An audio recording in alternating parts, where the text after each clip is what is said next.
الحمد لله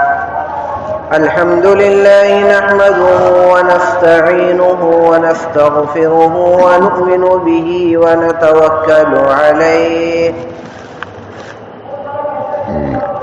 ونعوذ بالله من شرور أنفسنا ومن سيئات أعمالنا من يهده الله فلا مضل له ومن يضلله فلا هادي له ونشهد أن لا إله إلا الله وحده لا شريك له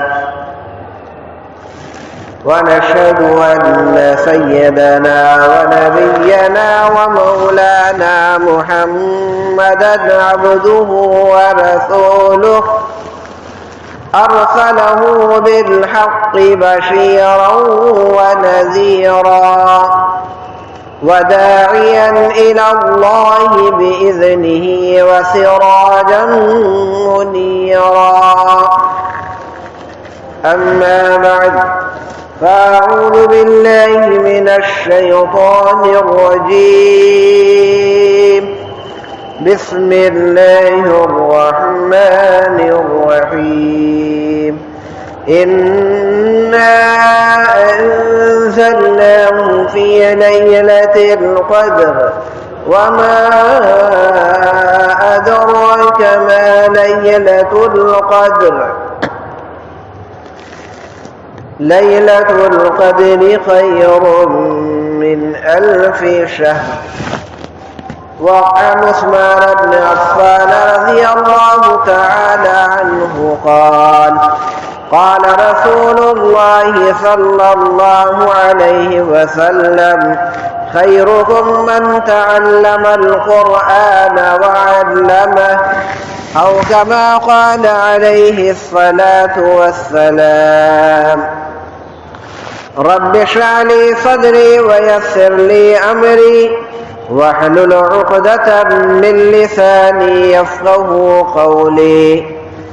درود شریف پڑھنے. اللهم صل على سيدنا ونبينا ومولانا محمد وعلى آل سيدنا ونبينا ومولانا محمد وعلى آله وبارك وسلم. محترم بھائیوں، بزرگوں اور دوستوں، شعبان کے مہینے کا یہ آخری عشرہ چل رہا ہے. ایک ہفتے کے بعد رمضان المبارک کا عظمتوں اور برکتوں والا مہینہ ہم سب برادران اسلام کے اوپر سایہ فگن ہونے والا ہے. اس مہینے کی عظمت اور اس کی بزرگی کا یہ عالم ہے کہ اللہ تعالیٰ نے قرآن کریم کے اندر خود قرآن کریم کے حوالے سے اس کی عظمت بیان فرمائی ہے اور ارشاد فرمایا کہ شہر رمضان الذی انزل فیہ القرآن، کہ رمضان المبارک کا مہینہ اتنی عظمتوں والا مہینہ ہے کہ اس میں قرآن کریم جیسی عظمت والی کتاب کا نزول ہوا. اور اسی قرآن کریم کے اندر خود قرآن کریم کی عظمت اور فضیلت رمضان المبارک کے حوالے سے بیان فرمائی گئی کہ تم رمضان المبارک قرآن کریم کی عظمت سمجھنا چاہتے ہو تو سنو، یہ وہ عظمت والی کتاب ہے جسے ہم نے شب قدر کے اندر نازل کیا. انا انزلناہ فی لیلۃ القدر. اور آپ کو معلوم ہے کہ شب قدر کب ہوتی ہے؟ تو رمضان کا تعارف قرآن کے حوالے سے اور قرآن کریم کا تعلق رمضان المبارک کے حوالے سے اللہ تعالیٰ نے ان دونوں آیتوں کے اندر بیان فرمایا ہے۔ قرآن کریم تمام برادران اسلام کی ایک مذہبی کتاب ہے۔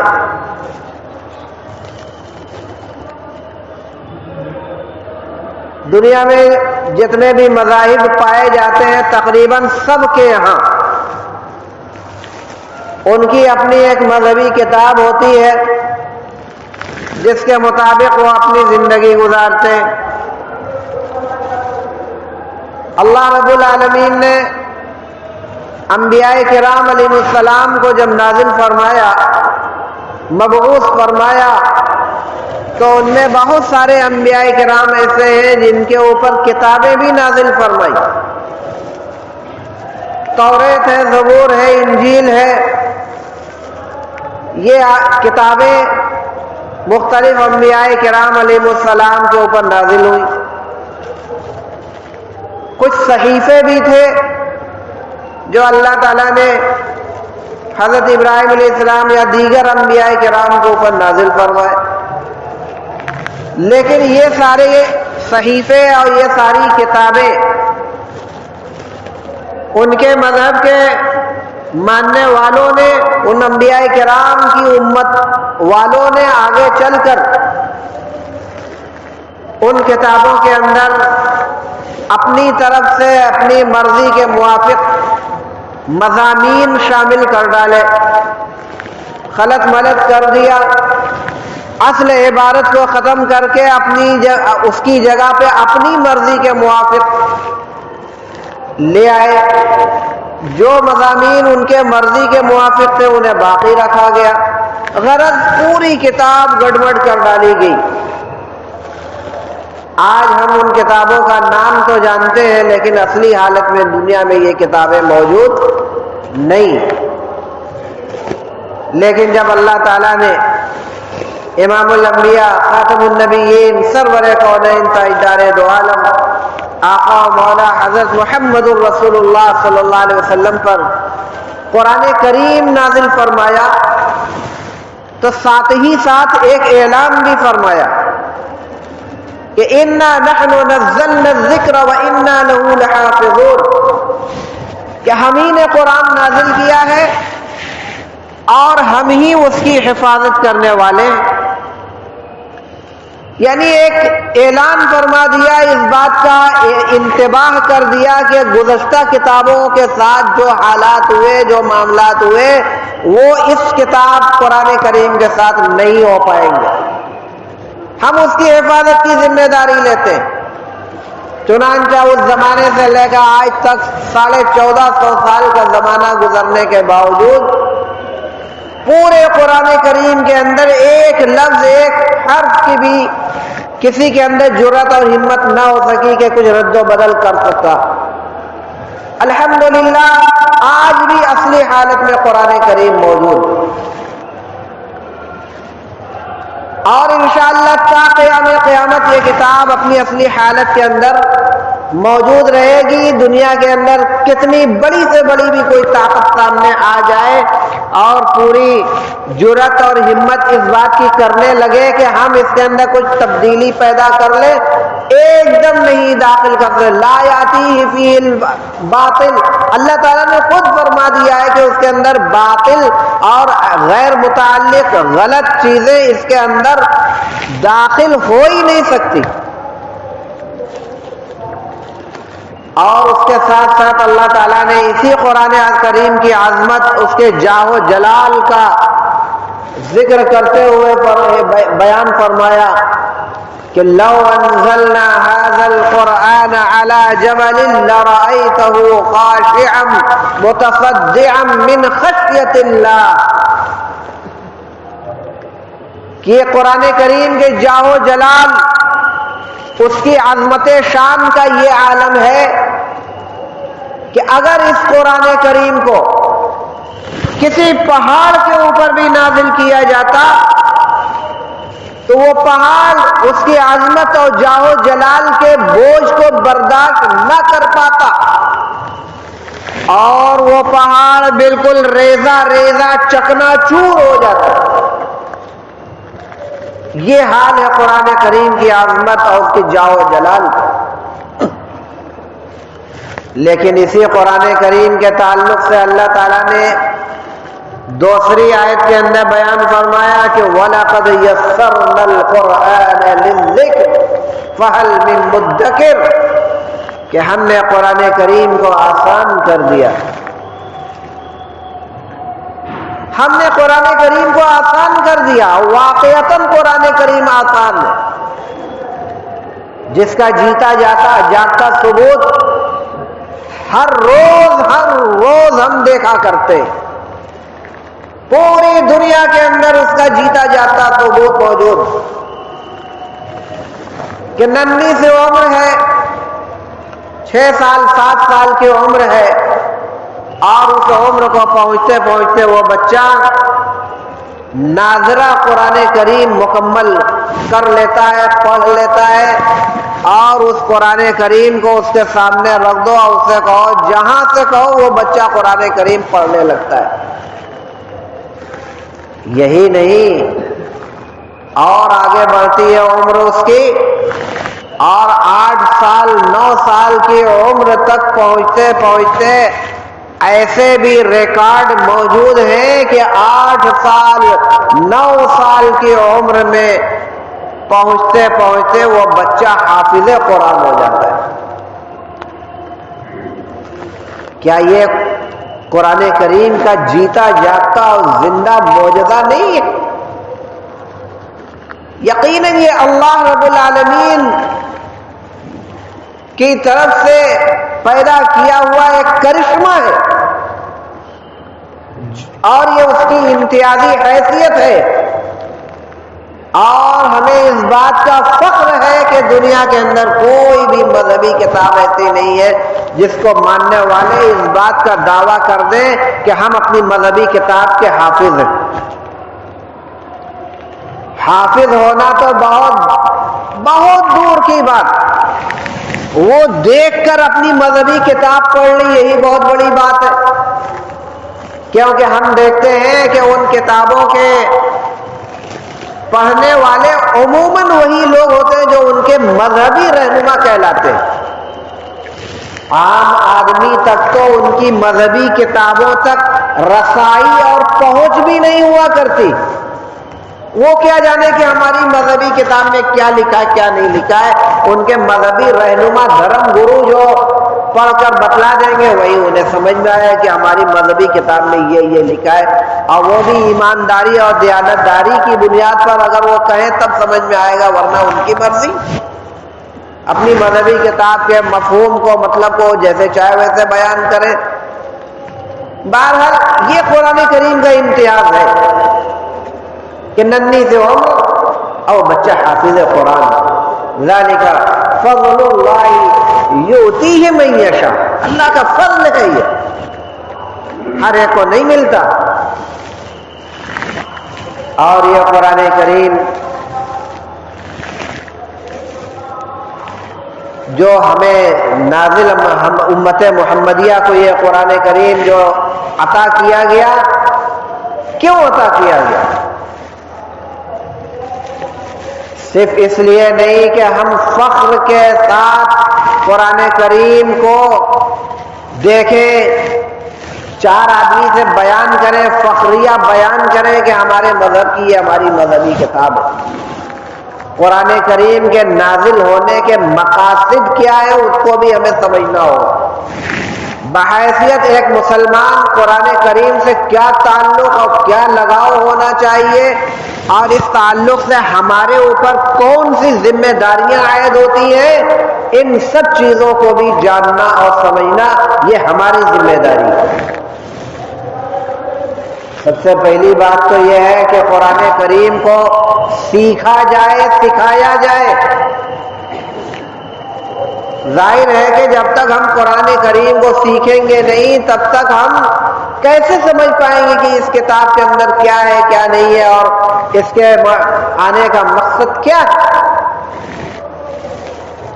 اور قرآن کریم کے سیکھنے سکھانے کی طرف توجہ دلائی گئی اور کہا گیا کہ خیرکم من تعلم القرآن وعلمہ، کہ تم میں کا بہترین انسان وہ ہے جو قرآن کریم کو سیکھے بھی اور دوسرے کو سکھلائے بھی۔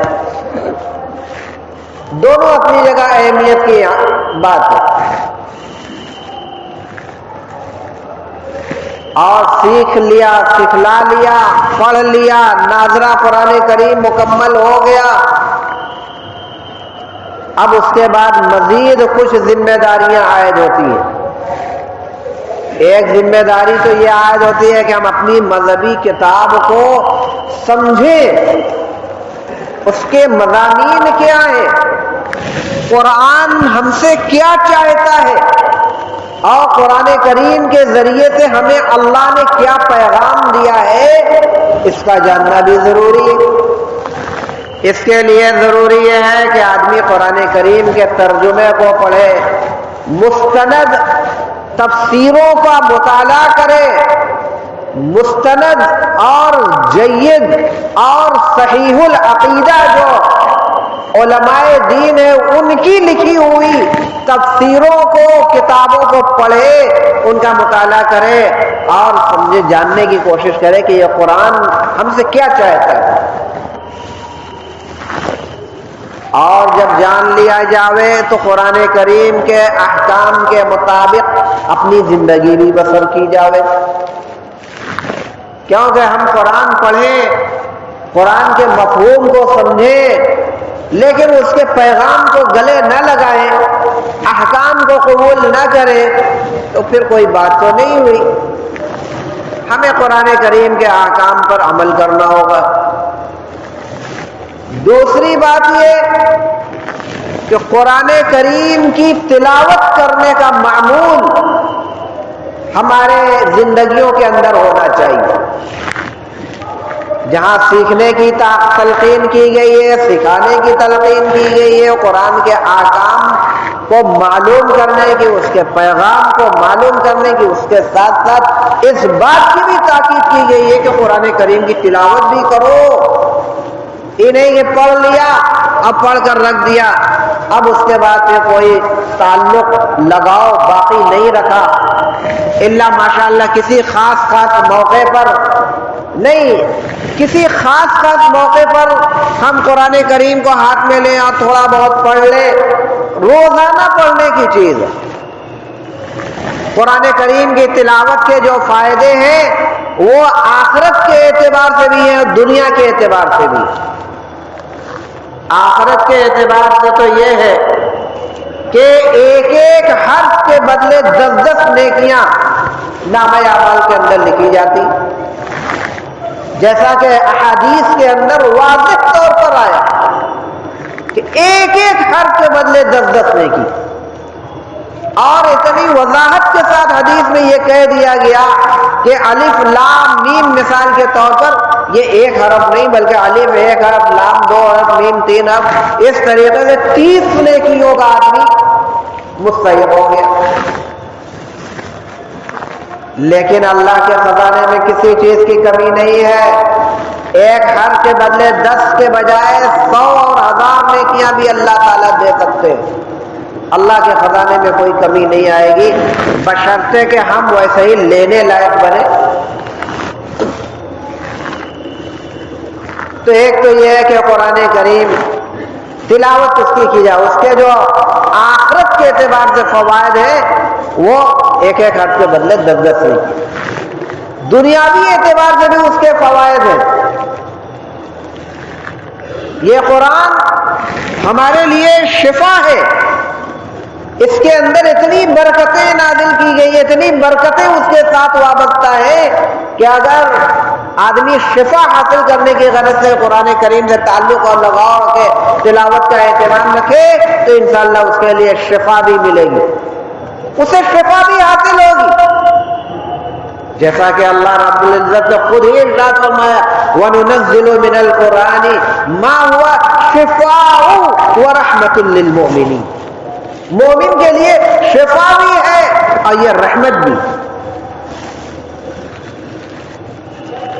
اور رحمت کی کتاب تو ہے یہ جس گھر کے اندر قرآن کریم کی تلاوت کا اہتمام ہوتا ہے اس گھر کے اندر اللہ کی رحمتیں نازل ہوتی ہیں، اللہ کی رحمتوں کے فرشتے نازل ہوتے ہیں۔ اور جہاں بالکل قرآن کریم کی تلاوت نہیں ہوتی، پورے گھر کے اندر ایک بندہ بھی قرآن پڑھنے والا نہیں ہے، وہاں شیطانی اثرات، نحوستیں، بلائیں، مصیبتیں، بیماریاں، طرح طرح کی چیزیں اپنا گھر بنا لیتی ہیں۔ اب آدمی پریشان ہوتا ہے کہ ہمارا یہ مسئلہ حل نہیں ہو رہا ہے، یہ مصیبت، یہ بلائیں، یہ پریشانیاں، تو اب آدمی پریشان ہوتا ہے، در در کی ٹھوکریں کھاتا ہے۔ خود قرآن کریم گھر میں موجود، اگر اس کتاب کو گلے لگا لیتے تو شاید آج یہ برے دن نہ دیکھنا پڑتا۔ ہم نے قرآن کریم سے ربط اور تعلق برقرار نہیں رکھا۔ اگر یہ معمول روزانہ ہر گھر میں گھر کے تمام چھوٹے بڑے لوگ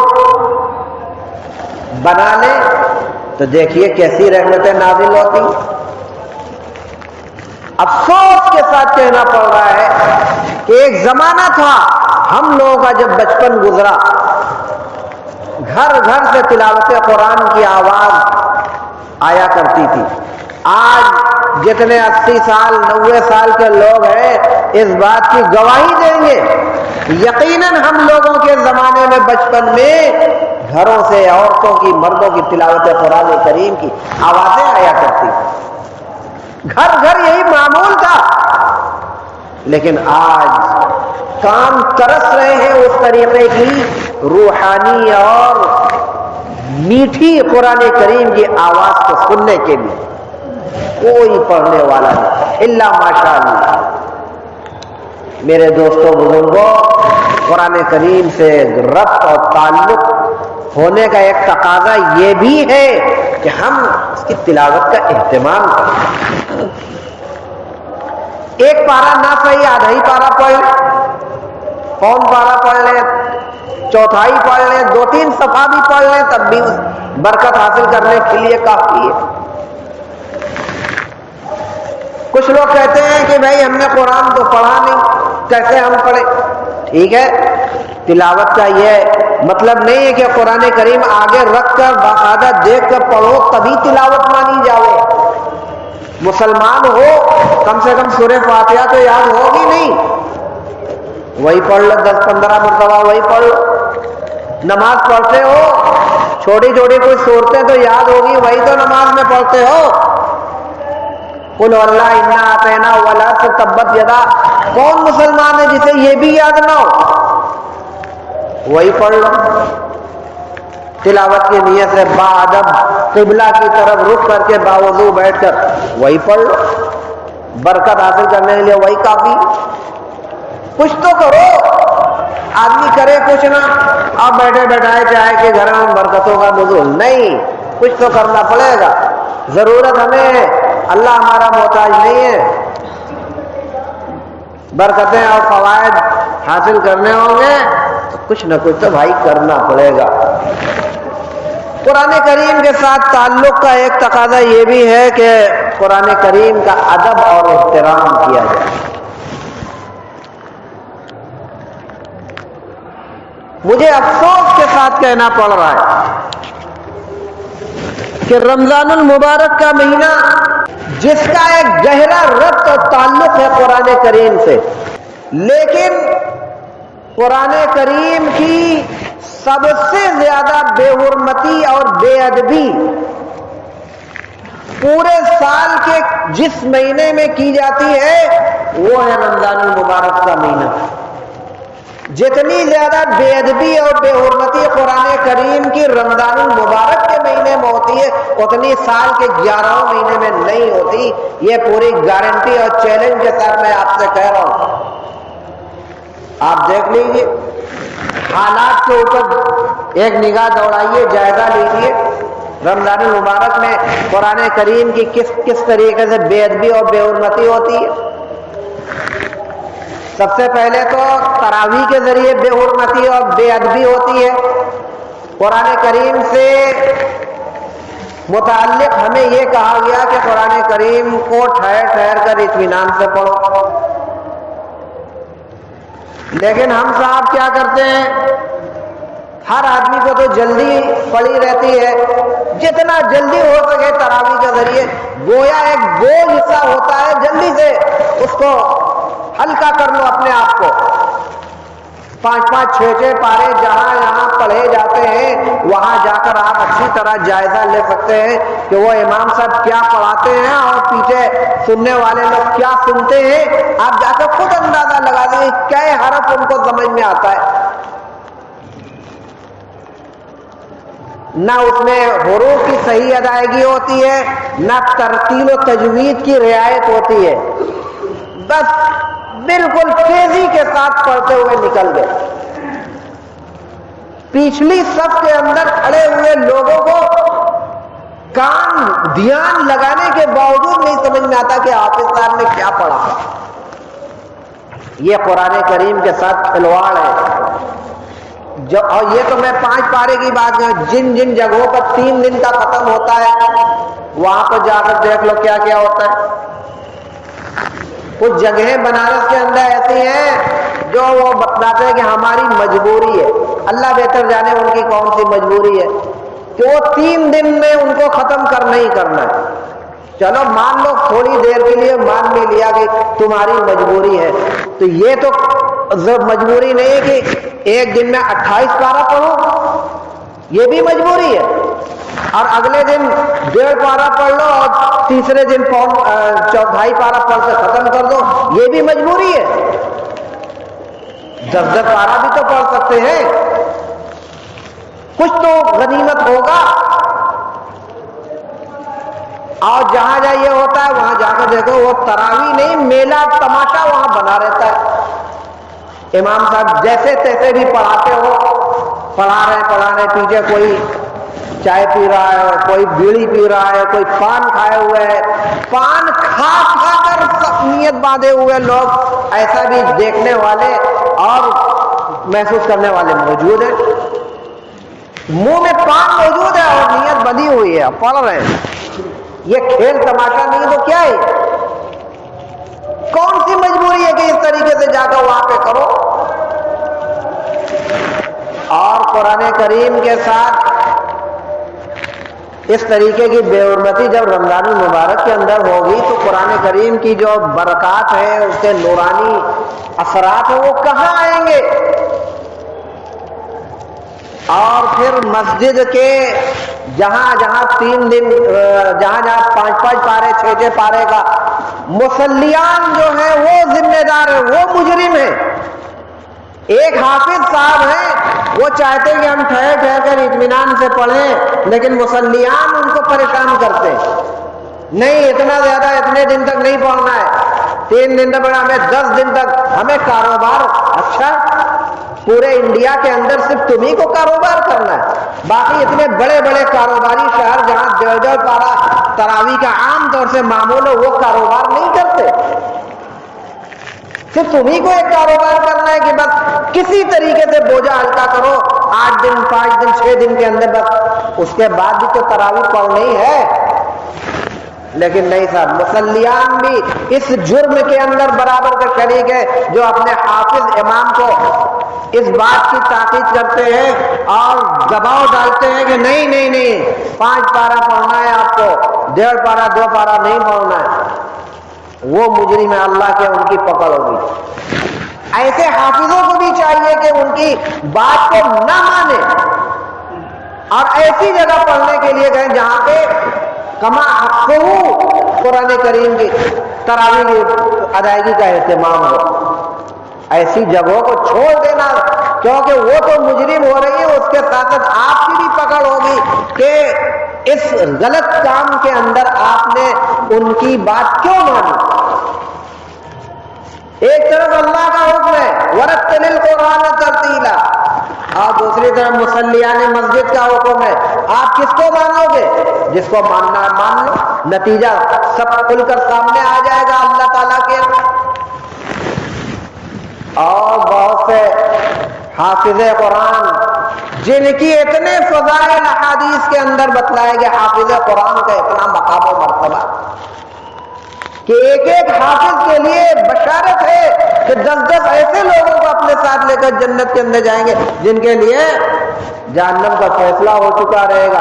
اپنے والدین کے لیے وہ ذخیرہ بنیں گے، ان کے والدین کے تاج پر، سروں پر ایسا تاج رکھا جائے گا کہ اس کی روشنی چاند اور سورج سے بھی زیادہ تابناک۔ یہ مقام ہے، یہ فضیلت ہے حفاظ کرام کی۔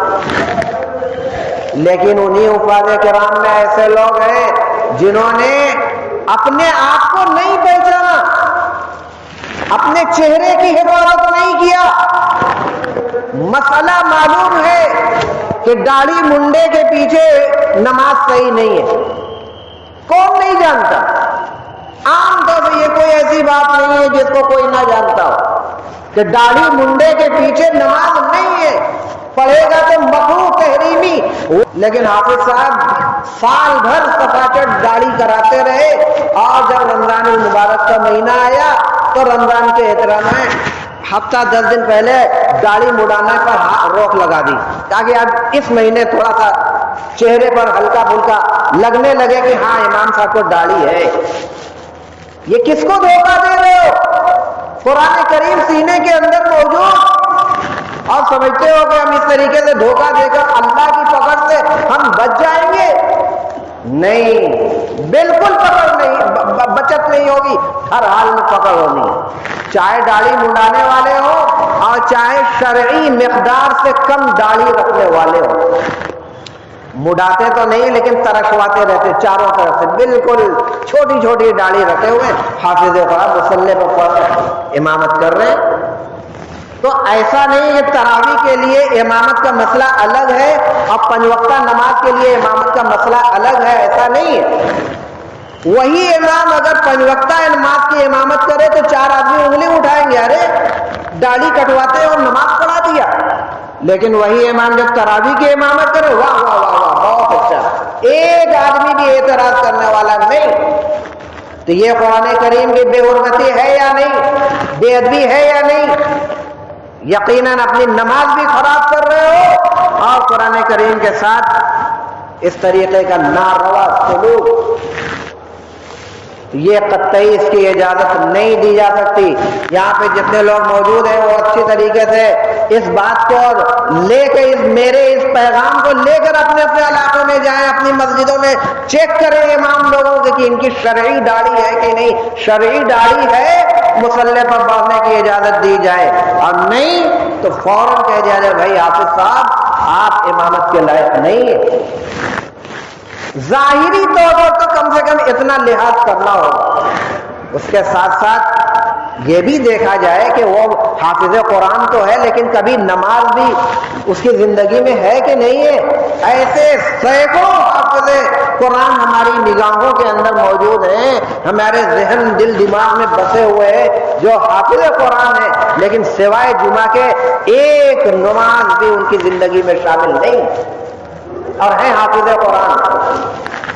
ایسے لوگوں کی بھی پیچھے نماز درست نہیں ہے، کراہیت سے خالی نہیں ہے۔ تو ہم جان بوجھ کر ایسے حافظوں کے پیچھے کیوں نماز پڑھیں کہ ہماری نماز خراب ہو؟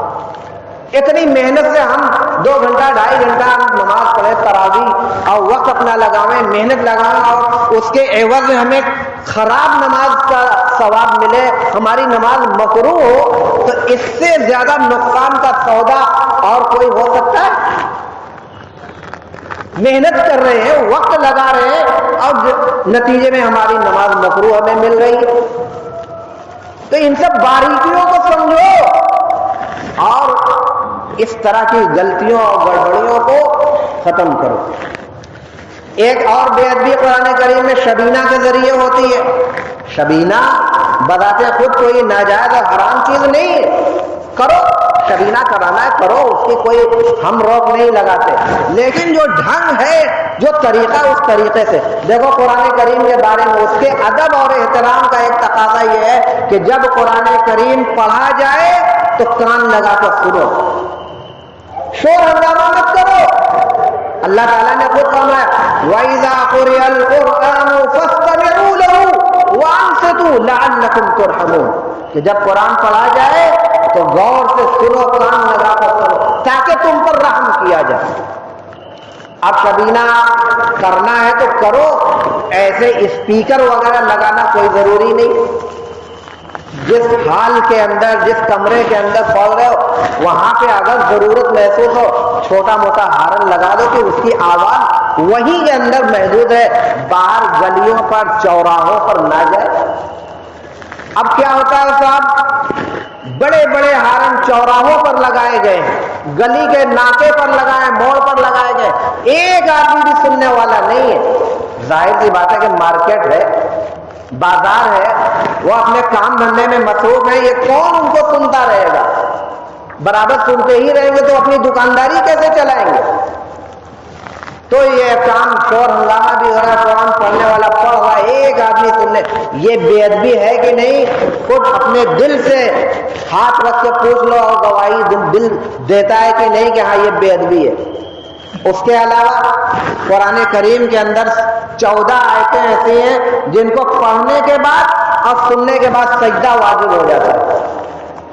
اب ہارن کو لگوا دیا اور سجدے کی آیت بھی حافظ صاحب پڑھ رہے ہیں، انہوں نے تو وہاں سجدہ کر لیا، جہاں کبینہ ہو رہا وہاں جو لوگ بیٹھے انہوں نے بھی سجدہ کر لیا، باقی چوراہوں پر جو اسپیکر لگائے ہو ان لوگوں نے جو سنا سجدہ کیا تو ٹھیک ہے، نہیں سنا ٹال دیا، بعد میں کرنے کا ارادہ کیا، نہیں کیا تو بھلا بتاؤ آپ کی وجہ سے وہ گناہگار ہوئے کہ نہیں؟ تو قرآن پڑھ کر بھی آدمی گناہگار ہو؟ نہیں، ان سب باتوں پر توجہ دیا جائے، غور کیا جائے، اور اس کے ساتھ ساتھ قرآن کریم رمضان المبارک کے اندر مسجدوں کے اندر بھی جس دن تراویح کا ختم ہوتا ہے تقریباً سبھی مسجدوں کے اندر ایسے شور ہنگامے اور ایسی بے حرمتی مسجدوں کے اندر بھی ہوتی ہے۔ مسجد ادب اور احترام کی جگہ ہے، تو اس طریقے سے بھی مسجدوں کی بھی بے حرمتی دیکھنے سننے کو ملتی ہے۔ تو ان سب باتوں پر غور کیا جائے سنجیدگی کے ساتھ، جو قابل اصلاح باتیں ہیں ان کی ابھی سے اصلاح کی جائے۔ ابھی بھی ایک ہفتے کا ٹائم ہے، اس ایک ہفتے میں یہ جو ساری اصلاح قبول کرنے والی اور قابل اصلاح جو باتیں جن کی طرف میں نے توجہ دلائی ہے ان سب باتوں کو سننے غور کرنے کے بعد ان کی اصلاح کی فکر کر لی جاوے اور اصلاح کر بھی لی جاوے، ورنہ اللہ رب العالمین کے ہاں پکڑ ہوگی، قرآن کریم کے فیوض و برکات سے ہم لوگ محروم ہو جائیں گے۔ اللہ رب العالمین ہم سب لوگوں کو قرآن کریم کے ساتھ کما حق ہو اس کا ادب اور احترام کرنے کی توفیق عطا فرمائے، اس کے حق کو ادا کرنے کی توفیق عطا فرمائے۔